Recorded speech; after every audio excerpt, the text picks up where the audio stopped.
Yeah. This is Berlin. Of all the sites on my itinerary this summer, this is really the only one I wouldn't have elected to visit on my own volition.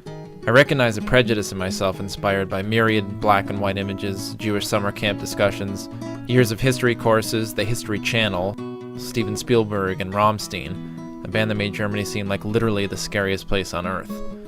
That's not to say I was entirely naive enough to buy entirely into most of those representations, but enough so that the idea of Germany and Berlin kind of turned me off.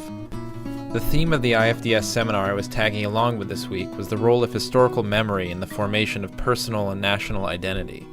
The concept is particularly interesting in the context of a city that's actively trying to figure out what their own collective memory is going to include. Berlin is a city literally under construction. Things are being torn down and rebuilt here with regularity. Monuments are erected, memorials built, and as that happens, as Berliners work to construct this memory or history, they confront maybe one of the darkest national pasts.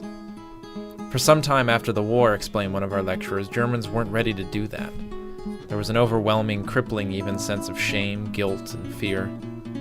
There's a time, he explained, which can't be rushed, can't be forced, when people find a ready or willingness to confront things. And maybe that was the case with me before this trip. It just wasn't time yet. Still, being here has compelled me to face and revise whatever misconstrued construction of the German people I've built for myself with the help of pop culture, that is, over the past 25 years.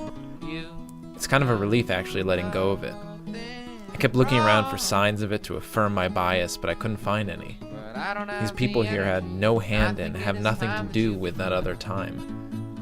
So I feel a little like Sylvester Stallone now, and I should clarify that, not because I'm rich or I slur my words or I have crazy veins popping out all over my body. Like Stallone in Rocky IV, going on about how if I can change, then you can change, and everyone can change. And I didn't have to train in Siberia and fight a young Dolph Lundgren to realize that, but the end result is essentially the same. Being forced to face what's frightening isn't always a terrible thing, regardless of whether you're ready for it or not, and especially when you're not entirely sure why you're afraid of it to begin with.